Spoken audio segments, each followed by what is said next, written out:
My name's Carol Wise. I'm the director of BMC, the Brethren Mennonite Council for LGBT Interest, and we're an organization that's been working for 45 years now on behalf of LGBTQ justice and inclusion within the Mennonite Church and the Church of the Brethren.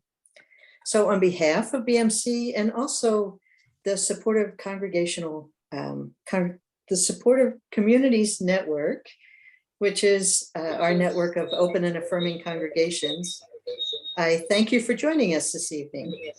You know, the annual conference statement that was on human sexuality that was passed in 1983 has been a source of tension, contention, and frustration since its inception.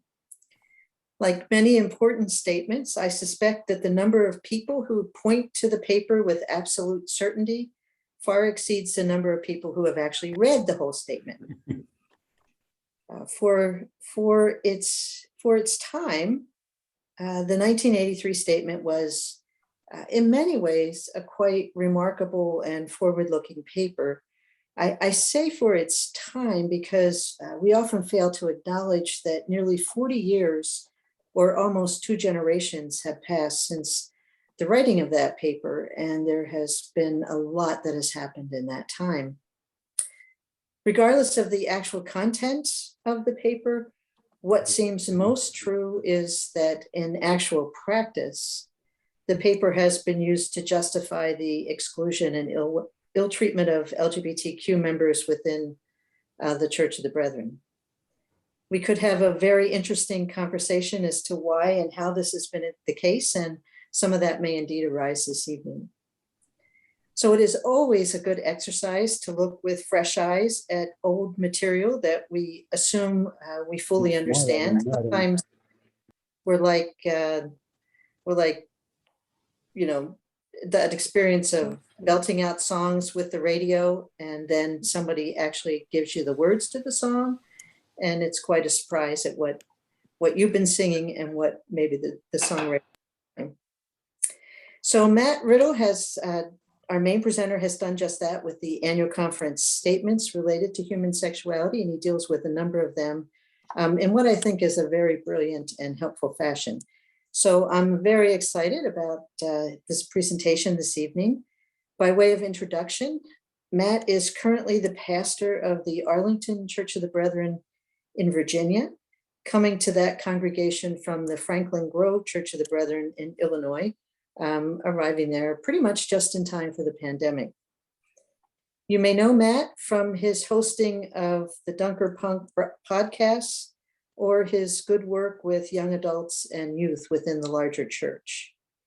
He's currently a member of the steering committee of SCN, where his insights, his optimism, his honesty, and creative thinking are really valued gifts, and you'll sense all of that in his presentation.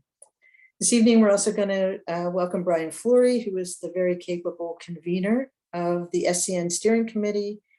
Brian will introduce our 2 respondents to Matt's presentation, Tim Harvey, pastor of the Oak Grove Church of the Brethren in Roanoke, Virginia, and Sandra Wagoner, interfaith chaplain at the University of Laverne in California.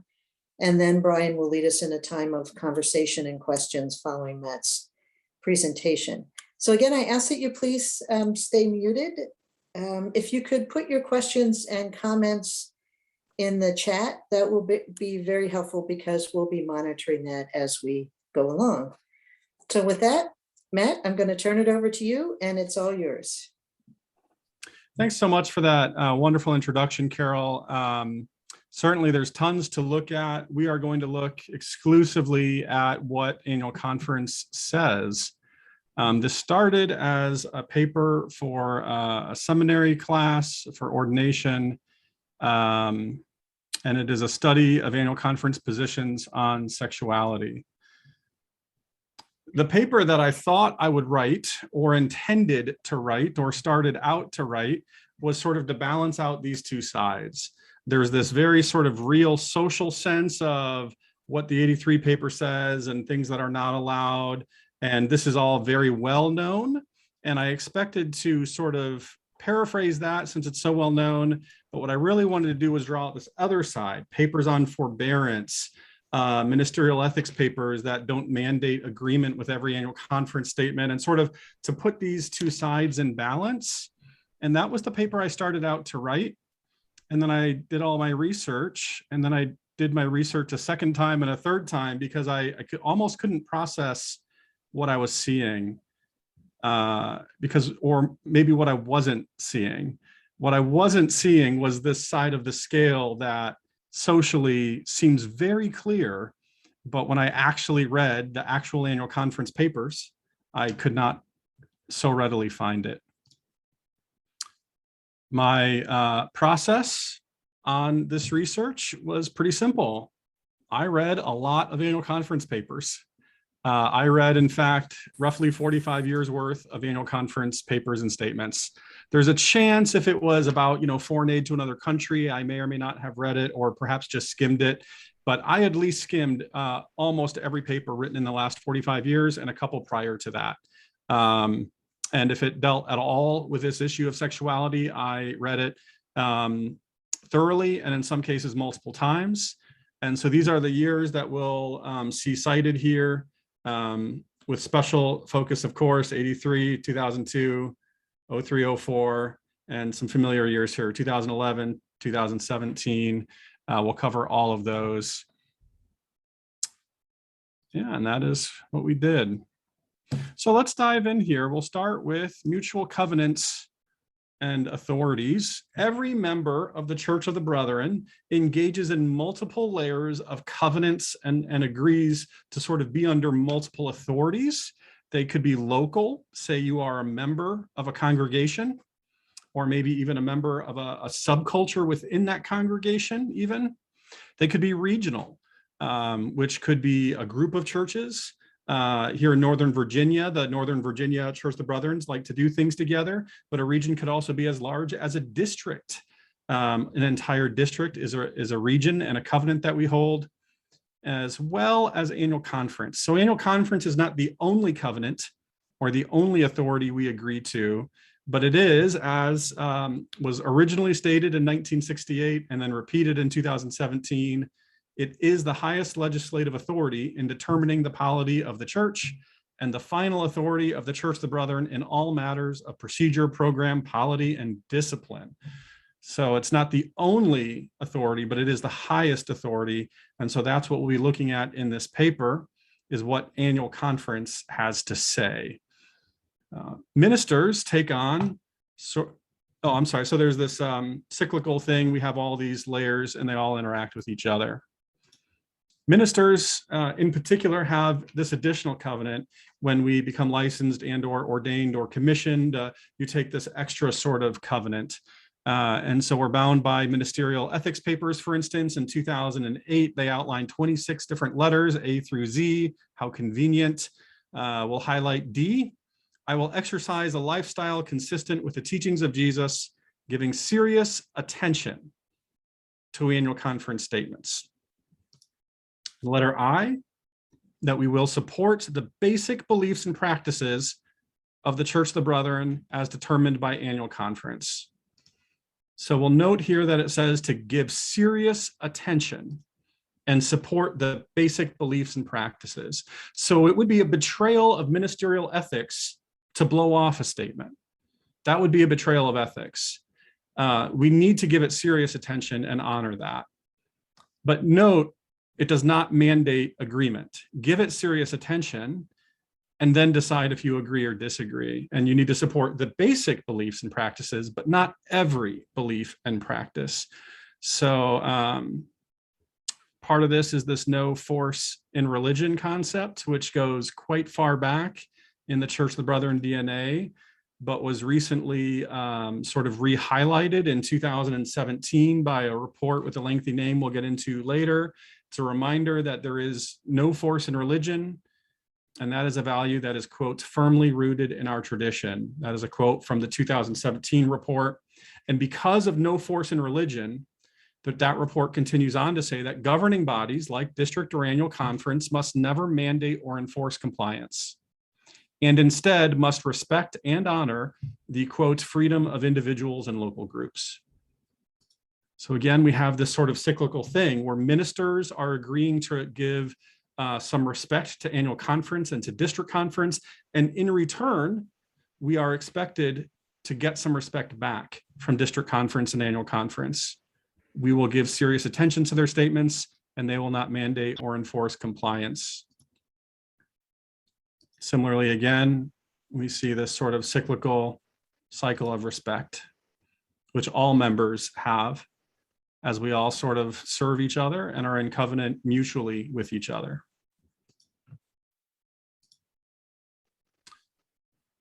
So we shall start. We're just going to go around the U here. We're going to start with the big one, which is also chronologically the first one, 1983. Human Sexuality from a Christian Perspective, the official title, and we'll go through these points here. For a minute, let's look at what was happening in 1983. It's important that as we read the paper today, we not read it with the filter of 40 years later, right? So what was going on in 1983? Well, the first state to legalize same-gender unions, I should make a note at this point. I use the term same-gender unions or same-gender marriage. It's not perfect. You know, there's some limiting language involved, but I have to use some language, and so this will suffice for the time being. I'll also use LGBTQ plus as my go-to. Again, there are multiple ways in which language is limiting or perhaps could be better or better a few years from now, but that is my best understanding currently. So yeah, so in 83, we are over 20 years prior to one state legalizing same-gender unions.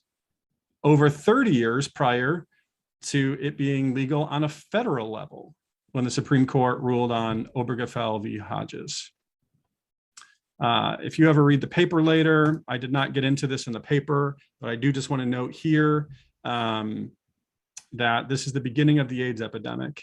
Of course, we care when it was also abroad, but it was getting into the social awareness as the paper was being written. In the summer of 1981, via the CDC, the first cases were reported in the United States. And so that is what's happening. This is the backdrop of this paper being written. And lest we forget, the so-called religious leaders were quick to call it the, quote, gay plague. And that's the backdrop of when this was written. I'd like to be clear at the onset, you can proof text the 1983 paper as anti-LGBTQ plus. It is possible to sort of cherry pick sentences and make it sound as if it is quite oppositional, excuse me. So there's this question, there's a phrase like, quote, heterosexual marriage. You know, there is a, quote, biblical affirmation of heterosexuality, things you could proof text. But there is this sort of ebb and flow. You know, we need to put heterosexual marriage in the context of 1983. If someone said that today, that's a highly charged phrase. They would mean something very particular, but this phrase was written over 20 years before it was legal in any one state. So they probably meant it differently. And we have this, sure, one sentence says there's a, quote, biblical affirmation of heterosexuality, but there's this ebb and flow. Anytime there's this sort of statement that sounds questionable by today's ears, there's this other statement. In this case, that very same sentence continues on to say, quote, does not automatically exclude every other choice or sexual expression or non-expression. It's pretty remarkable what's in this paper. They're talking about asexuality in 1983, which is pretty amazing. And so there's this ebb and flow. It would be really unfair to sort of cherry pick just the parts that make it sound bad or the parts that make it sound good. In some cases, they're both there. And that very same sentence, total context matters. So this, you know, the biblical affirmation of heterosexuality, you can't just see that. You have to then go on and say, oh, everything else is there too. There are some moderate statements. Here's a few examples. The church should maintain an attitude of openness. The church should continue, quote, efforts to understand how genetic makeup, etc., influence the development of sexual orientation. This is one of my favorites. People who call these the, quote, most controversial issues the church has faced in a generation are, direct quote, alarmists. And sexuality is a, quote, highly personal issue, best resolved in the confidentiality of a private setting, rather than in open debates on the annual conference floor. Go get them. All of those things are in the paper, and if we could all stay muted would be great. I think we can use the chat for questions that we'll get to at the end. There's also a lot of progressive statements, and to look at these, we're just going to do a plain look at the most applicable section. So this paper is not about, quote, homosexuality or the entire LGBTQ plus community. It's about the broad spectrum of all sexuality. And so there is this one section labeled homosexual persons and sexuality. And that is the section we're going to break down. And that section has 4 subsections. So I promise some progressive looks, but really we're just going to look at what the most applicable section to this topic says about the LGBTQ plus community. Subsections 1 and 2. Number 1 is titled Misunderstandings, and it's dedicated to dispelling myths. So the first section is dedicated to dispelling myths and reducing fear and increasing understanding. The second section is called Causes, and it says causes are, quote, are not definitely known. I mean, it's 1983.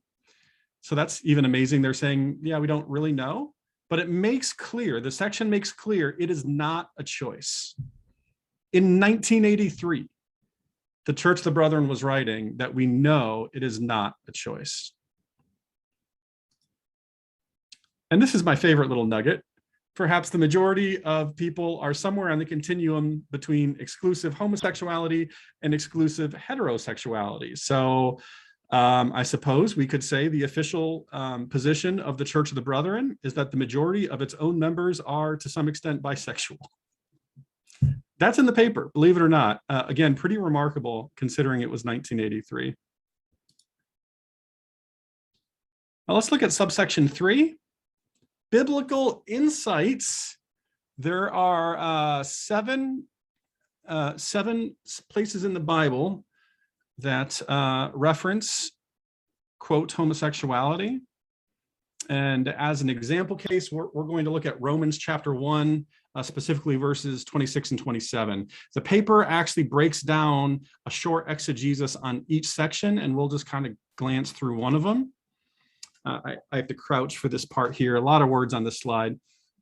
I borrowed these words from Stephen Schweitzer in his article, Biblical Perspectives on Sexuality. Stephen had a different job at the time, but now is, of course, the dean of Bethany Seminary. And he says, quote, in Paul's language here in Romans chapter 1, verses 26 and 27, are references to homosexual and lesbian activities. But what is not clear, just as in 1 Corinthians 6:9, is the type or scope of these activities. Steve makes clear that the Greek practice of pederastry, strong lust, romantic love, or actual sexual activity with underage children is a common Greek practice in which Jews do not participate. And so this is what Stephen Schweitzer sort of says about it in a more drawn out fashion than the paper itself gets into. But the paper, I think this is the end of my crouching, the paper says the same thing. They don't say it in as thorough a way, but they arrive at the same conclusion. So in the 1983 paper, the summary of Romans chapter 1 clearly states the modern LGBTQ plus community is not addressed in this verse. That's what the paper says about Romans chapter 1. In fact, that's what the paper says about each time the Bible refers to conduct directly.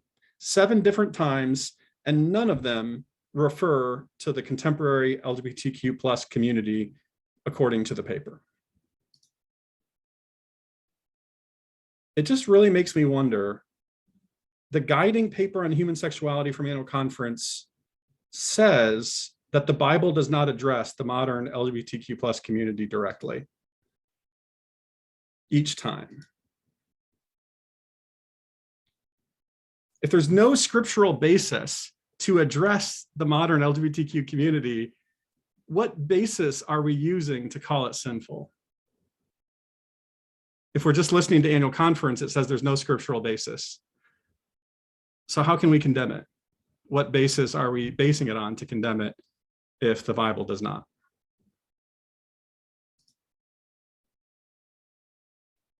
Let's look at subsection 4, the church's response.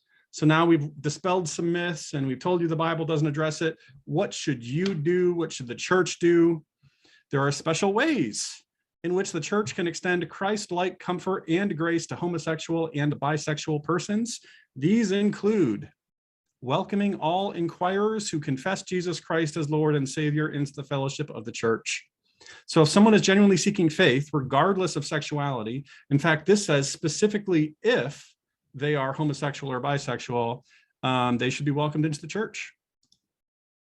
We are to challenge openly the widespread fear, hatred, and harassment of homosexual persons. These are direct quotes, forgive the language. We are to engage in open, forthright conversations to stop alienating one another and instead venture toward understanding. And we are to advocate the right to jobs, housing, and legal justice. This is what the 83 paper says the Church of the Brethren should be doing. Welcoming all inquirers. Challenging openly the widespread fear and hatred, and challenging openly the harassment of the LGBTQ community. Engaging in open and honest conversations. Venturing toward understanding each other, and advocating on behalf of social and legal rights, for social and legal rights on behalf of the LGBTQ plus community. That's what the 83 paper says we should be doing. So what does the most applicable section in the largest paper on human sexuality say about the LGBTQ plus community? That we should dispel myths and fears, that it is not a choice, that we are to welcome the LGBTQ plus community into our faith as long as they are genuine seekers of faith. And we are to advocate on their behalf for social and legal justice. And that there is no scriptural basis to even address the community. How could it be condemned as sinful?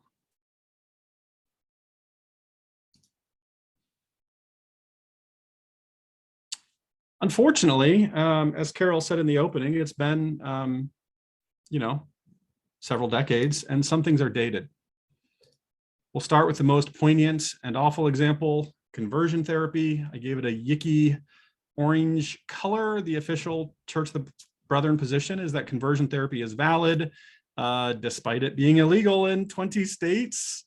Here's a quote from my paper. Strong statements of opposition to this practice have been issued by many prominent medical and psychological groups, a list including pretty much every major medical and psychological group, which is why states are now making it illegal.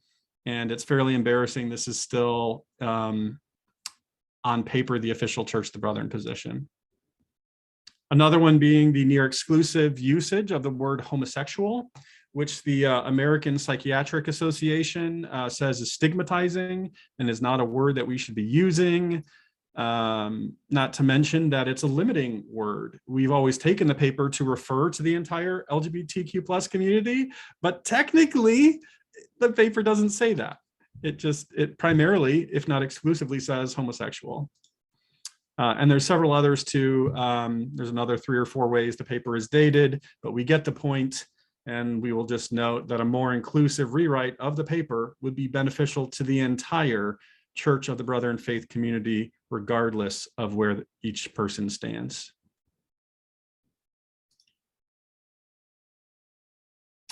Well, we've come to the time we cannot talk about the 83 paper without talking about the amendment. So there was an amendment, as all good brethren, political junkies know. The original paper had this sentence that ended with a period. Covenantal relationships between homosexual persons is an additional lifestyle option as an outlet for healthy sexual expression. Get in a covenantal relationship is what the paper originally said, and then this amendment was added.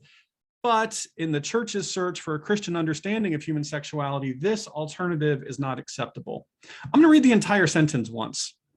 Covenantal relationships between homosexual persons is an additional lifestyle option. But in the church's search for a Christian understanding of human sexuality, this alternative is not acceptable. I don't know what to make of this sentence. If you read it objectively, if a non-Church of the Brethren member read this sentence, I don't know what it says. How can something be an option and not acceptable? In the same sentence. In the same sentence, it is an additional option, except in the churches. I mean, imagine if we said this: adultery is an acceptable lifestyle option, except in a Christian understanding where we would say adultery is not acceptable. Right? That's not how we talk about sin. We generally talk about sin as something being unacceptable regardless of, it's never valid. That's how we talk about sin. Saying that something is an option, except in a Christian understanding where it's not, I have no context to understand what that means. And then there's this word search. In the church's search for a Christian understanding, that's actually a pretty good word. Frankly, that is very in keeping with the larger context of the paper. The implication is that this understanding is not yet a settled matter. We're still searching, but currently this is where we're at. That's what the amendment says. And that's in keeping with the context of the rest of the paper. I could offer several quotes, but just one to back my case up here. Quote from the opening section: "The church continues to study and search for the mind of Christ." So we are still searching in 1983, and we are encouraged to keep searching, as we've already heard.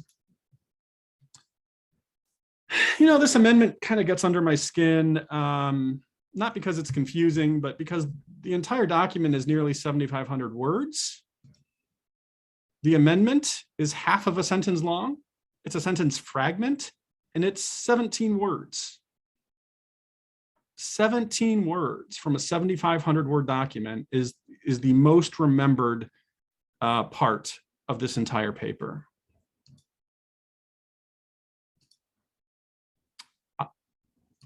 I'll even go further and say that most people just remember the phrase "not acceptable." 2 words out of 7,500. Somehow it is this 17-word amendment that becomes the primary remembrance of the nearly 7,500 words that comprise the entire 83 paper. Yeah, or for that matter, many seem to remember only 2. Not acceptable. Well, regardless of thoughts about the amendment or how it passed, a search for annual conferences' determinations of basic beliefs and practices would do well to look beyond half of a sentence and examine the entirety of the 83 paper. The entirety of the 83 paper. That it was written in 1983, right as the AIDS epidemic was surging in the United States, and in some ways is remarkable or even progressive for the time. Some are dated, sure, it's been 40 years. That even when a seemingly non-affirming position is articulated and available for later proof texting, a statement for moderation or progressivism is nearby and offers context. And remember from the breakdown of the most applicable section, being part of the LGBTQ+ community is not a choice, that we are called to maintain proximity with the LGBTQ+ community, welcome them into our churches, including as members, advocate on behalf of the LGBTQ community, and that there is no biblical basis to address the LGBTQ community. On what basis then can we condemn it? This is what the context of the 83 paper says. And so let's check in on these moderating statements. Granted, this is my own opinion, but I don't know who would disagree. The church should maintain an attitude of openness. What happened? By and large, that did not happen. There are pockets and some people have, but by and large, that's a fail. Did we continue our efforts to understand development and the most contemporary and recent research? No, we haven't updated the paper in 40 years. Did we bury it because people who call this issue the most controversial issue we faced in a generation are alarmists? No, we kept bringing it up and kept calling it that. Did we honor that it's a highly personal issue best resolved in the confidentiality of a private setting rather than in open debates at annual conference? Also, again, certainly not. So we're not doing too well at following the 83 paper.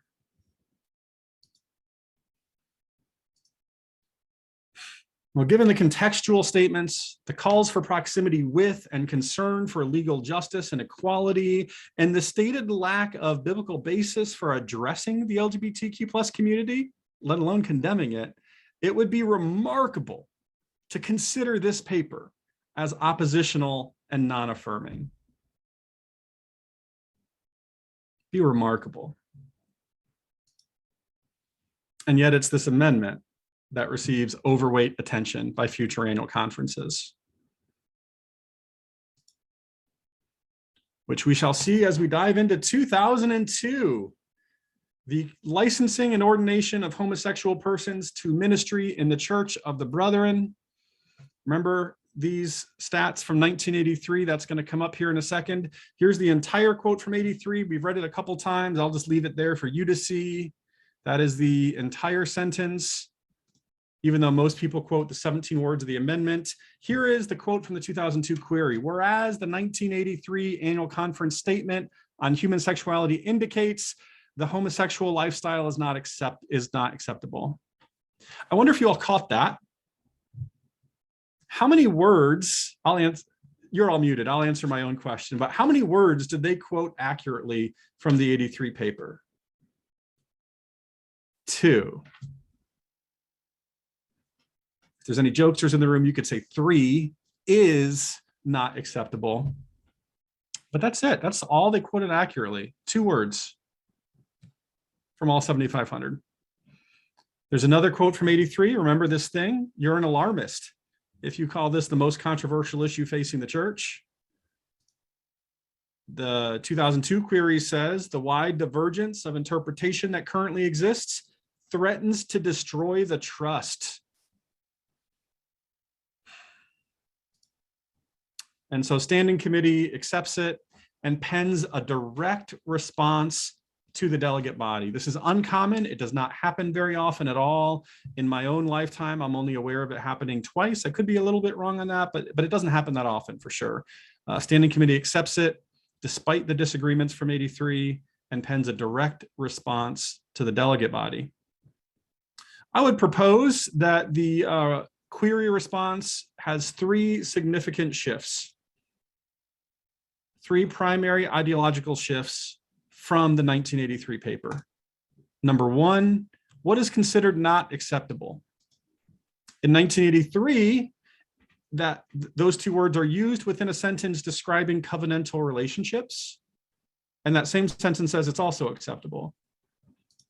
In 2002, it references the entirety of the LGBTQ plus, quote, lifestyle and practice, in essence, their identity. Number 2, the church's search. Remember that searching, it's ongoing. We're still looking, we're still searching. That's eliminated. In 2002, it's replaced with, we understand the 1983 paper to conclude.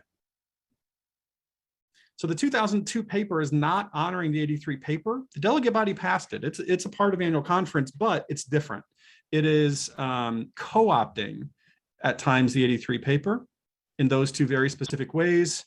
And that is done when we sort of replace that initial sentence that covenantal relationships are an option, but it's not acceptable, with this other sentence that the 83 paper concludes the homosexual lifestyle is not acceptable.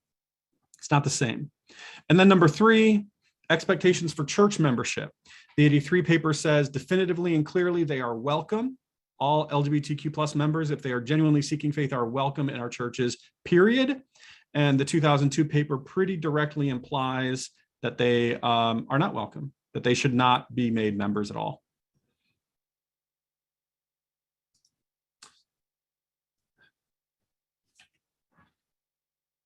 The spirit of the 2002 query response seems clear, but it's quite murky once you kind of get into the weeds of it. Here is the sentence that, for sake of drawing one sentence out, therefore we consider it inappropriate to license or ordain to the Christian ministry any person who are known to be engaging in homosexual practices, and we will not recognize the licensing and ordination of such a person in the Church of the Brethren. The spirit seems clear, but first of all, we. Okay, so remember this is written by standing committee. So if you want to put your English grammar hat on, strictly speaking, the paper says that standing committee considers it inappropriate, but they have no bearing on licensing or ordination at all. I suppose you could argue that when the delegate body passed it, they sort of inserted the delegate body of annual conference into this antecedent we. It's just not written very clearly or well. And then there's this word inappropriate. What does that mean? The definition is, quote, not proper in the circumstances. So something's not proper. I don't, again, quite know what to do with that. And then there's this thing about not recognizing. There's nothing in Brother and Polity about not recognizing an ordination. That doesn't exist. Not to mention the minister's handbook says that baptism itself is an ordination into ministry. Priesthood of all believers, friends, we believe in the priesthood of all believers, every believer, and baptism itself is an ordination under ministry. Are they not recognizing the priesthood of all believers? Are they not recognizing that ordination? It doesn't clarify what it means to not recognize something. And all of this comes back in a 2003 query from the Michigan district leadership team, which, long story short, is just sort of kicked back. A body at the time, what is it called? The Annual Conference Council goes and talks to them privately, and there's no public record of the conversations, and it's just kind of buried and we move on. But there's some real questions about what we're supposed to do after this 2002 paper.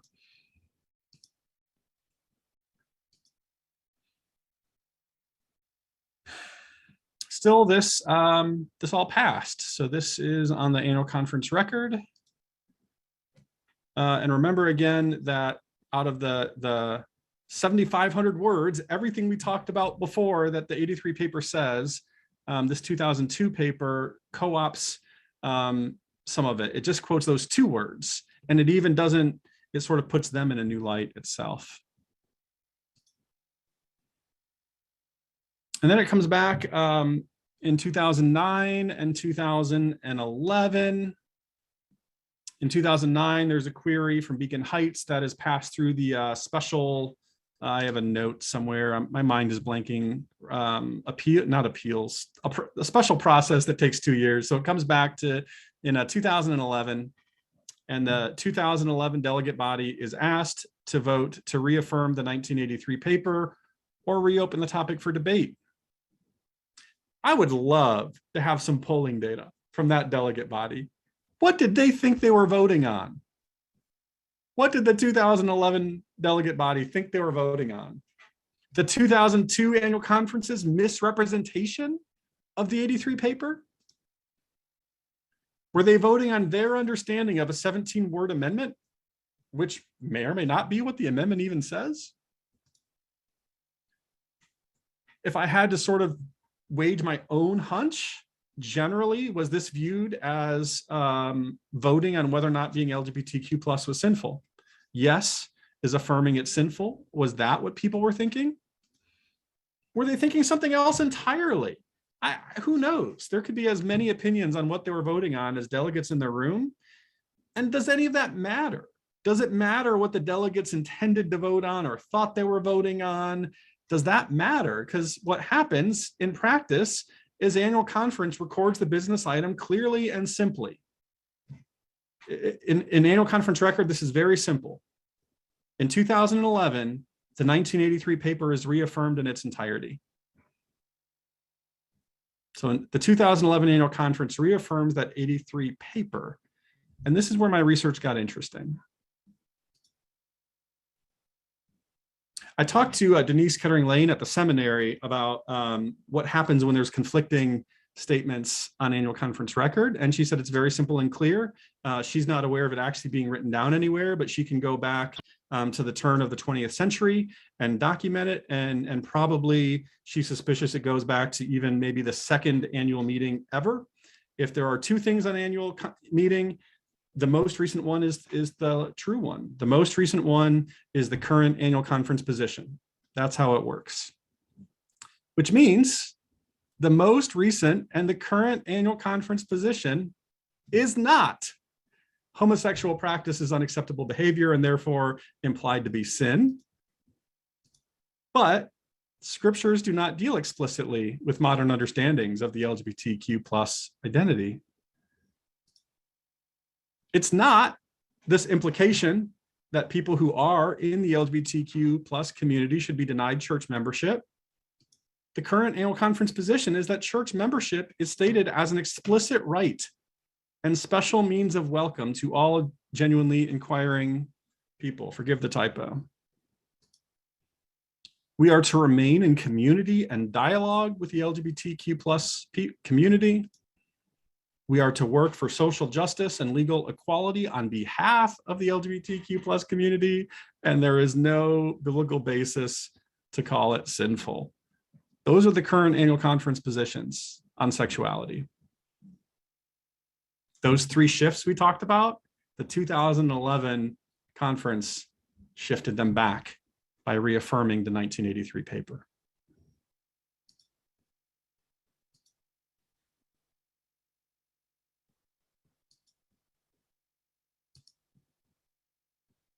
Pretty remarkable. Comes back in 2017 when it's a mouthful. The report of the leadership team and the Council of District Executives on the authority of annual conferences and districts regarding the accountability of ministers, congregations, and districts. It's a mouthful. Code and the leadership team are weighing in on authority and accountability. Remember those multiple layers, ministers, congregations, districts that we talked about earlier. It does say we add a new sentence to the canon. At this time, ministers and congregations are not authorized by biannual conference to perform same-sex weddings. Again, kind of like the 2002, the spirit seems clear, but what does this mean? Not authorized? Well, I looked it up. It means you don't have official permission. Okay. Ministers and congregations lack official permission to perform same-gender weddings. If they lack official permission, they're also not forbidden. Because remember that no force in religion that we talked about earlier, outlined in this 2017 report? It is important, quote, to avoid arbitrary patterns of enforcement which violate the freedom of local groups. This report concludes with an encouragement for districts to reevaluate and rescind any punitive policies they have in place to punish ministers who perform same-gender weddings.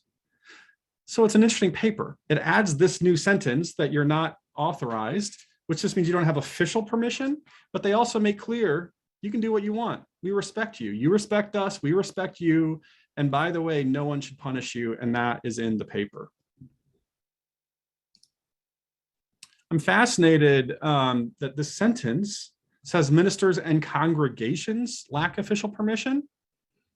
So this seems like a good time to step out of chronological order and visit the 2004 Congregational Disagreement with Annual Conference Decisions. A great paper. Remember those layered covenants before, ministers and local and regional and annual conference? Ministers get their credentialing through the district credentialing team.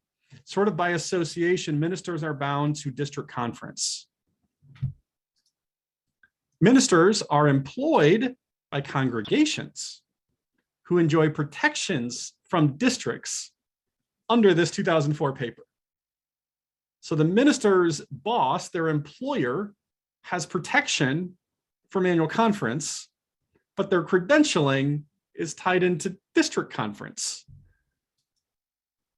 It's interesting. In this 2004 paper, congregations are allowed open and notorious disagreement with any annual conference position. You just have to be open and notorious about it. Be honest, be open, be transparent, and you can do anything you want. I'm exaggerating, but that's what it says. This can be on any issue. It seems most commonly utilized, at least recently, with these, quote, open and affirming statements and or joining the supportive communities network. And so we have this interesting web. Like I said earlier, ministers are employed by congregations who might be open and affirming in some cases, but their credentialing goes to district conference, but their congregations are allowed to disagree. And wouldn't a congregation want a minister who represents their values? That's not just for open and affirming churches. Wouldn't any congregation of any shape and variety want a minister that represents their values? Yeah, it's really interesting stuff.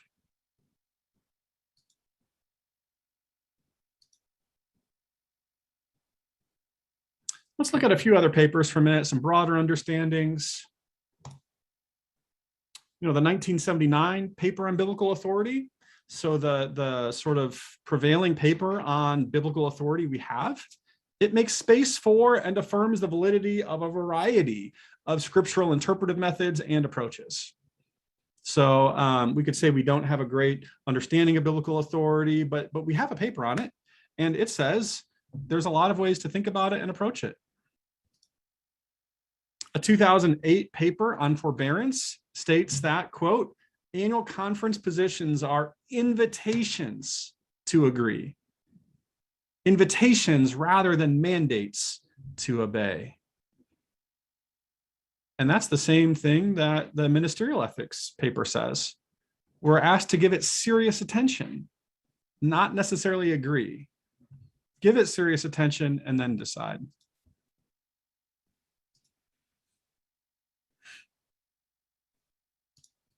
Missed the introduction here. So let's take a look at, sort of walk through some of the things we've learned.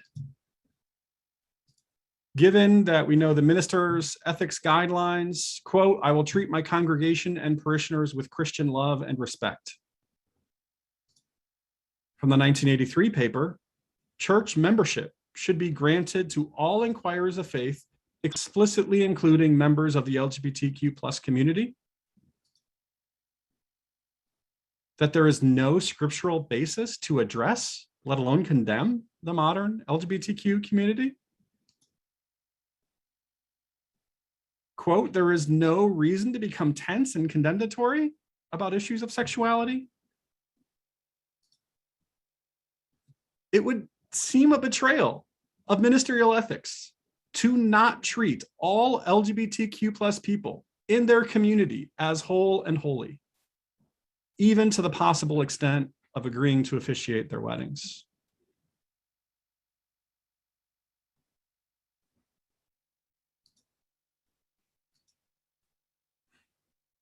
So we're going to bring this all together here. Only 3 papers deal with the LGBTQ+ community directly. 83, which is reaffirmed in 11, but 83, 2002, 2017. That's it. That's it, 3 papers. And in those 3 papers, by my own count, a total of 3.5 sentences that are non-affirming. 3.5 sentences. That's it. 2017 has 1 full sentence. 2002 goes the furthest of all papers and has 2 sentences. And 1983 has the half sentence, a 17-word amendment, a sentence fragment that is a part of a 7,500 word document. But then something interesting happens. The 2011 conference reaffirms the entire 83 paper to some extent or large extent. We can sort of start ignoring all or parts of significant parts of the 2002 paper because the 2011 conference is the most recent position. And the 1983 paper represents the most recent positions of annual conference. It's also the only paper that's been affirmed by annual conference twice. It seems only fair to give that paper the most weight. It's been affirmed twice and it's the most recent. And it includes extensive calls for moderation, plenty of calls for continued education and learning, maintaining community with and advocating for social justice and equality on behalf of the LGBTQ plus community. Annual conference offers so many statements to consider beyond the 4.5 sentences that garner such scrupulous attention, including papers on forbearance, the ministerial guidelines to seriously consider but not agree with every annual conference statement, the congregation's right to openly disagree with the annual conference, and the ministerial ethics of honoring and loving congregants within a pastor's context, to name just a few. And so in conclusion, in view of all of this, it is difficult to imagine how a church, the brother and pastor could be punished for officiating a same-gender wedding. Moreover, it is difficult to imagine how a pastor officiating one would be doing anything other than honoring the values of community and relationship, honoring the many calls to action within the 1983 paper on human sexuality, honoring the ministerial ethics they've committed to, and importantly, honoring the members of their own community. This is even clearer if at least one of the individuals being wed is within a minister's contextual faith community. Clearer still if that congregation is open and affirming.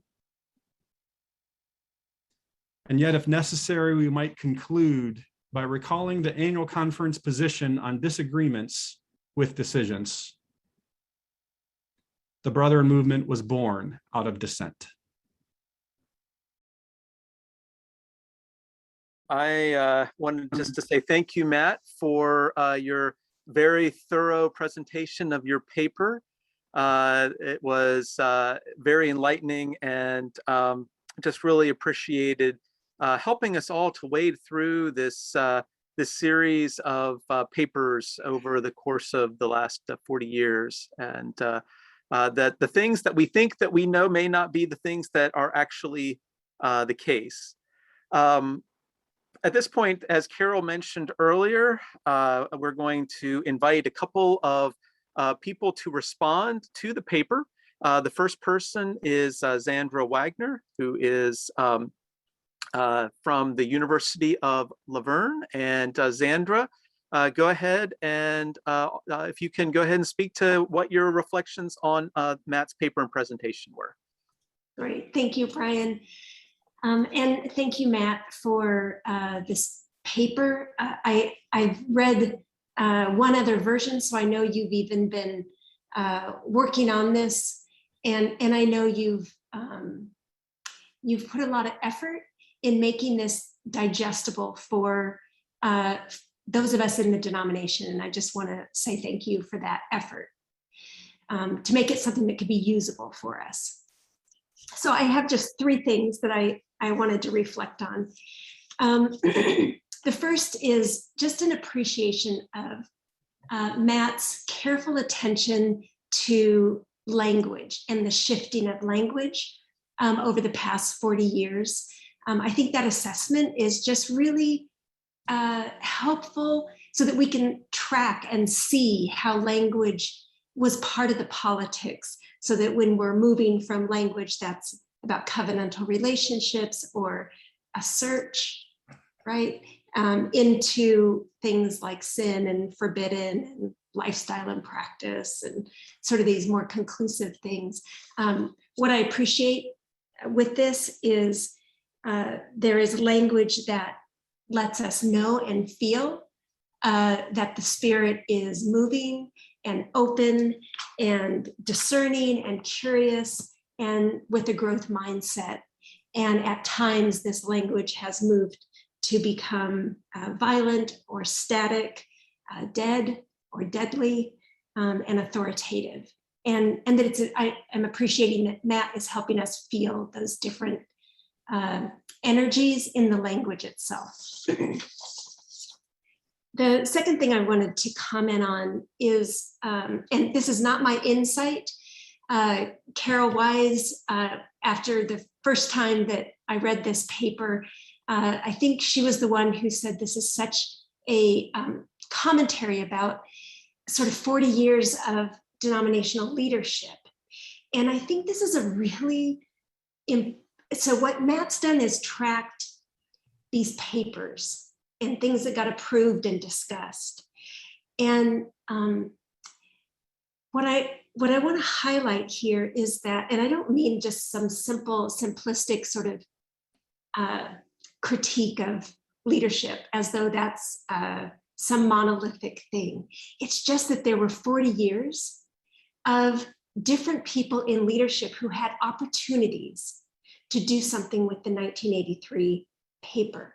Because if they had taken it seriously in their role with some power, we may have had conversations and decision-making that included the LGBTQ community. We may have seen curriculum and education developed. We might have seen service opportunities in BVS where people could actually go and serve the queer community who was facing challenges around housing and jobs and various areas of justice. There could have been advocacy. There could have been just calling into question any mean-spirited behavior so that we could continue to have the conversations. They could have stopped debates at annual conference when they were on the shoulders of the queer community. And leadership could have inspired us with many of the things that Matt Riddle has mentioned about no force in religion and the importance of dissent in our tradition. We could have gone toward community with individual conscience as opposed to unity, which really was just a silencing and exclusionary sort of tactics. So anyway, there could have been this inspiring, calling us toward these ideas in the 1983 paper that were about building a sense of compassion and understanding. So anyway, just a reminder that we didn't have leadership to help us do this. And there was a sort of theme instead of entertaining conservative threats and the fears that came along with that. And I guess one other thing I want to say on this point is I think over these 40 years, leadership had their own voices taken away. And that was intentional decisions by certain leaders.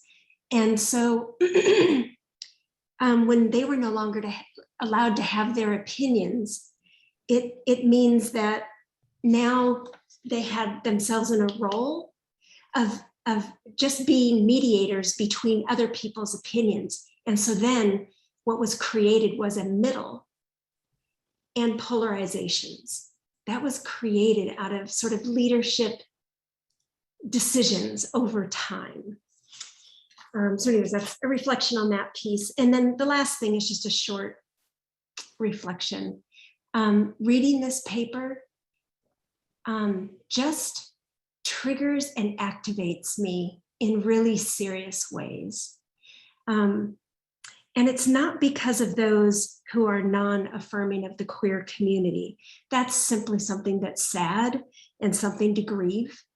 But what is activating are those who were in leadership positions and had some power to help shape us and help us learn and grow and have authentic conversations. I would have felt safe and cared for and included, and that we protected things like compassion and appropriate behavior and belonging. So I just didn't want to pass saying how activating and triggering this is. Thank you so much. And thank you again, Matt. Thank you, Zandra. We're for your 3 points and the ways in which you connect us to our history, to our best selves, to the church's worst selves, and to the importance of how these impacts have a real human cost and impact. So thank you for sharing that. Matt, we're giving Matt a few moments to respond to each reflection. And so Matt, I'll turn it back over to you. Thanks so much, Brian. Zandra, thank you so much for sharing all of that. I promised Brian I would be brief in response since my presentation took up some time, but I think the thread that struck me the most was this venturing toward understanding from the 83 paper. And I imagine if we polled the LGBTQ plus brethren community that has bothered to stick around and asked them if they feel understood, if they feel people have ventured toward understanding, I'm pretty sure we would hear a resounding no. And I wonder if we asked others not in that community that same question, if we would get as resounding of a no. But understanding has to be mutual. And what a lost opportunity that it would have been a direct line of honoring the 83 paper to serve queer communities, to advocate for legal justice. That's right there. There could have been BVS projects on that, service projects at annual conference about that. Any number of ways we could have honored that paper and gotten to know each other and evolved in a much clearer way, where I think, as you so eloquently put, Zandra, that where voices could speak for their pain, speak for their opinions. Thank you so much for sharing and helping us understand. Thank you, Matt. And just as a real world example, there was a request made to some in the mission ministry board leadership to encourage denominational support for the Equality Act that speaks of many of the exact things that the 1983 paper cites that you mentioned, and that request was denied. So this is not just a hypothetical thing. This is something that is ongoing, and that was here in 2021. I want to pass the opportunity to share reflection to Tim Harvey. Tim is pastor at Oak Grove Church in the Roanoke, Virginia area, and has held a number of denominational offices and district offices in the Church of the Brethren. And we are just very pleased to have Tim with us to share his thoughts on Matt's paper. So Tim, I'll invite you to unmute yourself and go ahead and share. All right, thank you all for the opportunity here this evening to be part. Let me slide my response back here onto the screen. Yeah, I want to echo a lot of what Zandra said, and thanks to Matt and thanks to Zandra for her comments too. I really appreciate those very much. In response to Matt's work, I think he's done a remarkable job in two areas that I will highlight. One is that pointing out the ways that the official statements of annual conference have intended to move the church to what I'll just call here a grace-filled way of relating to LGBTQ plus persons even if the official position has been interpreted as being less than fully open and inclusive. And in fact, others have found that same space, some of that. For instance, the Program and Arrangements Committee that was preparing for the 2012 annual conference found room in the 83 paper, even after the difficulties with Grand Rapids, to approve BMC for the exhibit hall. And I have often wondered myself where we'd be if more of conservative voices in the church had been outspoken for the basic human rights of LGBT persons, as the paper outlines. The other thing I think that Matt has done a great job with is pointing out the inconsistencies of our policy and polity statements, especially when taken as a whole. The sum total of things can really feel like this rat's nest of just tangled statements. And so there are some significant questions behind all of this that Matt pointed out and are very real. Like, what is the relationship between annual conference and pastors and congregations and church members? And I think a question that has not gotten enough attention lately, it's one that we tried to deal with a little bit in review and evaluation the last time. But why do we come down hard on this one issue and allow freedom of conscience in others? And who gets to decide that? There are some inconsistencies clearly in what we're willing to go to the mat over. Well, pun on Matt's name there, but what we're really willing to struggle with and come down hard on.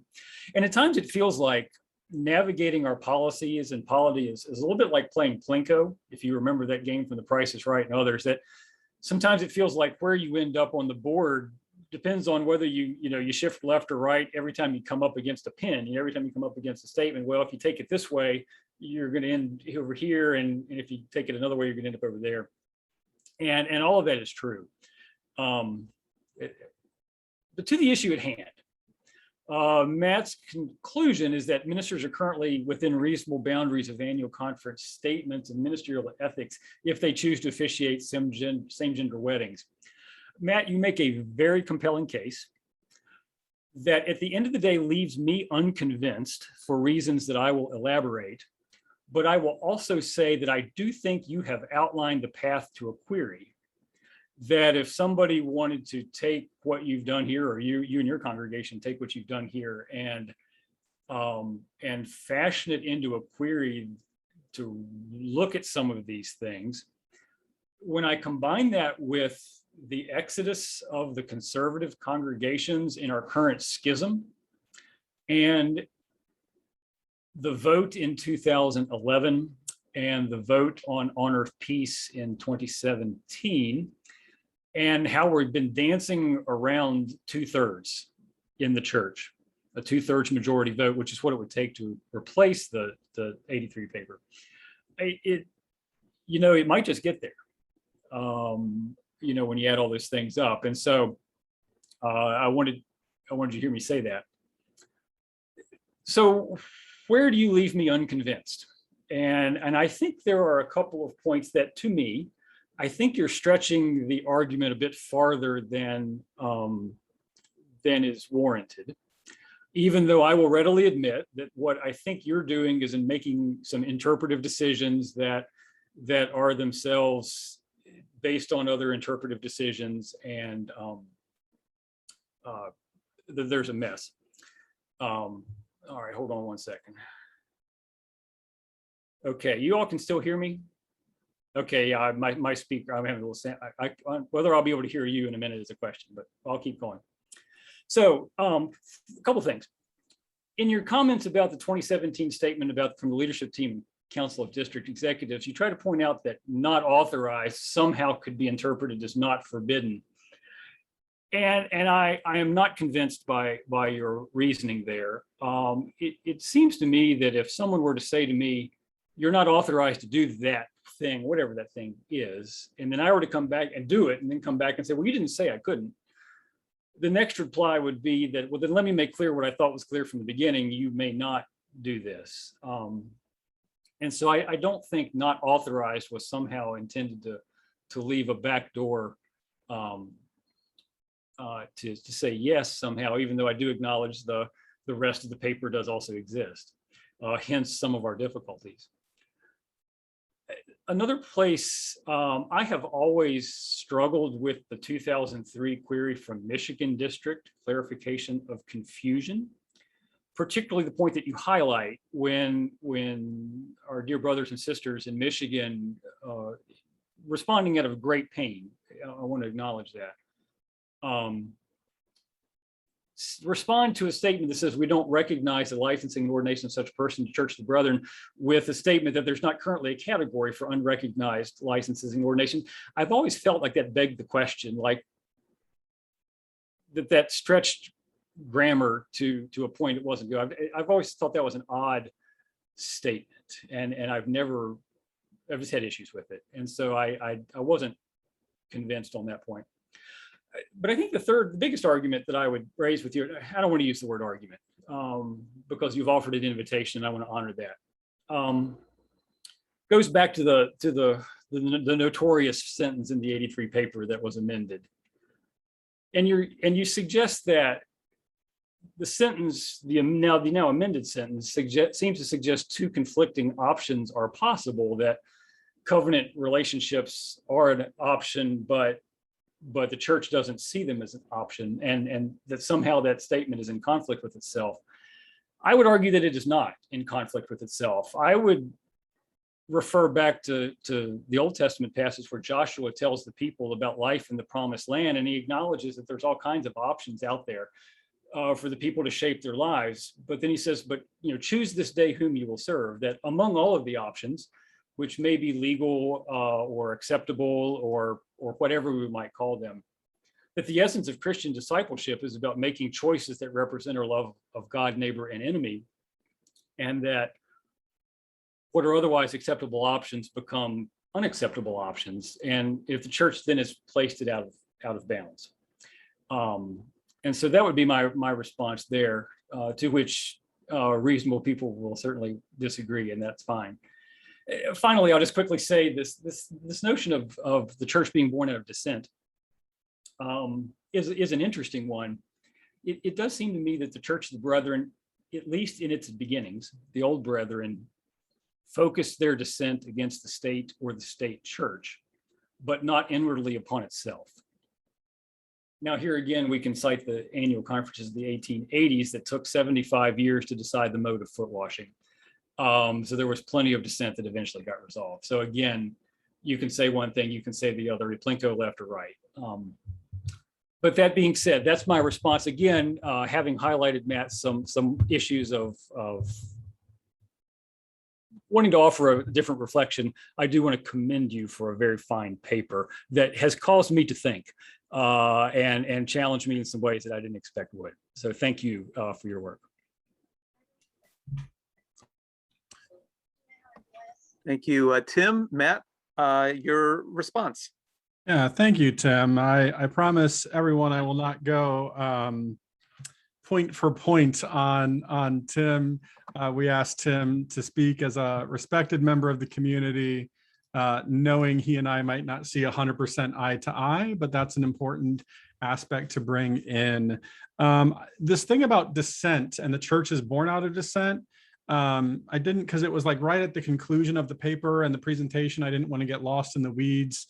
I want to clarify that is a direct quote from the 2004 paper that annual conference passed about congregations disagreeing with annual conference. That is a direct quote from annual conference encouraging internal dissent. So I'll take your historical point, but I think there are many true things. It was originally that way, but then there's that thread woven without, and the 2004 conference clarified that we are called to sometimes dissent internally. That's where that quote comes from. Certainly I'm going to see those two sentences, one from 2017, one from 83, slightly different than you, but I think my encouragement for all of us would be that there is more text than those sentences. The 2017 paper spends 4 to 5 times as much text, making clear there is no force in religion and districts and annual conference should not punish people. than staying on this not authorized thing. And similarly, the 1983 paper spends probably 10 to 20 times as much text with all of these affirmations.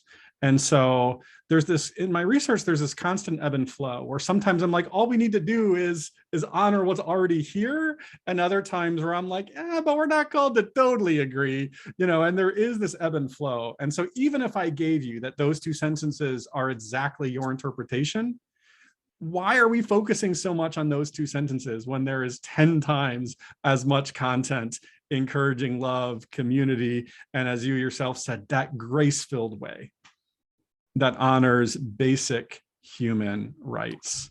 And I'll offer a very soft self-critique in quasi-agreement with you. I am personally compelled by the paper I wrote, but I wrote it, and so I have that right. But let's just say I'm not 100% right, but I think the thing I have done quite well here is offered a reasonable narrative from annual conference statements. And isn't it so fascinating, the narrative that we have actually lived and the amount of text it's actually based on versus this could have been another narrative also embedded and taken from annual conference statements. And why are we choosing one narrative over the other, especially when my version of this narrative, if it's not 100% soundproof, covers significant ground, looks at the context of multiple 45 years plus worth of papers. Again, I have nearly 80 citations from nearly 30 sources. And so, yeah, in conclusion, just thanks so much for being with us, Tim, and being a part of this dialogue towards actual understanding.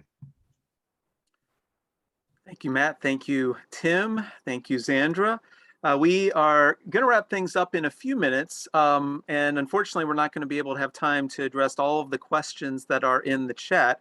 And so what I'm going to do is I'm going to ask Matt the questions that are the most pertinent to the presentation. There's a number of questions on here that speak to how do we help people who are adamantly against transgender sexuality or believe that queer sexuality is a choice, or different ones like that. And those are questions that I think are important to address in some form, but I'm going to focus specifically on ones that are connected with the paper and the presentation first, and we'll see where things go from there. And also to note that this is not necessarily needing to be a one and done conversation, that even if we get to the end of the 90 minutes that we had coveted for this time together, that there can be an opportunity to have an open dialogue at a later point with Matt and with others, and have anyone who wants to come and address some of these other questions that I'm not going to be able to get to. So that preamble ahead.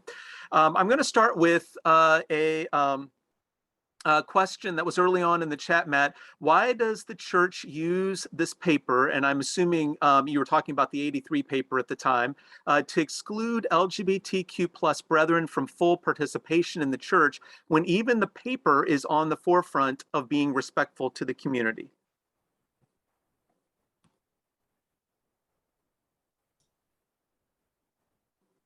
Yeah, that's a great question. In my research paper, I tried to keep my observations to what I could reasonably ascertain from annual conference papers and contemporary research themselves. And I think that question is asking, that next step from there. People wanted to. Is they found what they wanted to find. You can proof text the 83 paper to be pretty anti-LGBTQ. It's a stretch. I mean, you got to take 2 words here and half a sentence there and ignore significant sections, but that's what happened and that's what was done. And I suppose enough people wanted it that we ignored the rest. We communally as a larger church. Yeah, in this very public and recorded setting, I'll leave it at that. Thank you, Matt. Let me just say too, it's really a shame. A lot of people were hurt. A lot of people were hurt. Well, and I think that I appreciated what you named and what Xandra named very well, and Tim named as well, and that is that the narrative and the history could have been different. The 83 paper offered a pathway if we had chosen to walk down it, and we didn't as a denomination. The next question I want to highlight is, do you think there is any need for the denomination to have a paper on human sexuality at all?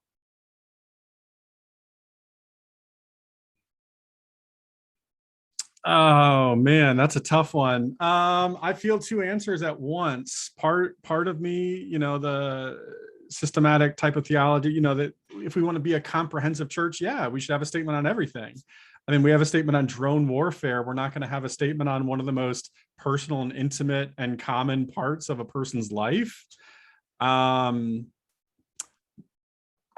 part of me that's hesitating is the part of me that recognizes we're probably not going to write a good paper. So is it better to be silent than have something bad and misunderstood? But generally, yeah, if we're going to be relevant, sexuality is something deeply personal, that deeply profound, that affects the way we exist as humans and interact with each other. And it seems like an appropriate thing for a denomination to have a paper about. I would hope it could be done well and in a way that leads to health, that leads to understanding, that leads people to be able to live in healthy relationships with each other, and in a way that honors love and honors grace and honors the best calls of our faith. Thank you, Matt. I had a suggestion from Carol Wise to put the same question to Xandra and Tim. Xandra, I'll let you go first, and then Tim, just a quick response. Do either of you think that it's even necessary for us to have a paper on human sexuality? Oh gosh. Right now, I think in general, papers in the Church of the Brethren have lost some of the beauty and spirit, because they've become something that's just politicized and is no longer vision setting for us in quite the same way as it once was. So I recognize that, while saying that if we found ways to recover that spirit, I think it's incredibly important, because human sexuality has been a very, very difficult, it needs our good ethics and our good theology and our good faith. So I think it's it's a very worthy topic. It's just whether or not right now it would matter. Thanks, Sandra. Tim. Yeah, I can be pretty pessimistic about things over the last couple of years. That Frank Ramirez has a compilation of book of Abraham Harley Castle's writings, and apparently Brother Castle in the 1800s, got irritated, say, yeah, we come to the annual conference, we stay on things, we're going to do these things, and then everybody goes home and does whatever the heck they want. And so there is that. I do think the church has a responsibility, though, to speak to the issues of the day, and give voice to theology and ethics and faith and life, and especially as that relates to those who are kind of on the outside or have been relegated to the margins. And so, yeah, I think we probably should. And like I said in my comments, I even indicated that I think there's a path here to do this, to move forward. But yeah, I would say that we probably should. Thank you, Tim. There was actually a question in the chat about that, somebody wanting you to elaborate a little further about what that would look like, but I think that probably would take a little more time than what we have remaining here. But I just wanted you to note that that was something somebody heard and their ears were perked by. there are a number of other very astute and interesting questions in the chat. We're not going to be able to get to all of those tonight, and some of those include research that we would have to do. For example, there's a question about how many pastors in the Church of the Brethren have been punished for conducting same-gender weddings. Anecdotally, we can speak to that, but in terms of actual numbers, that would take some time to do. So I think we're not going to address some of those questions tonight, but they are important questions that I think speak to what Matt was saying, and that is continuing the conversation and trying to understand a little bit more about where we are as the church today and how we might chart a different future that's still based in the 83 paper, but perhaps can be a more reflective, conscientious, and compassionate direction instead. The last question that I am going to highlight to Matt is a couple of people at the end of the chat who wanted to know where they could get a copy of your excellent paper.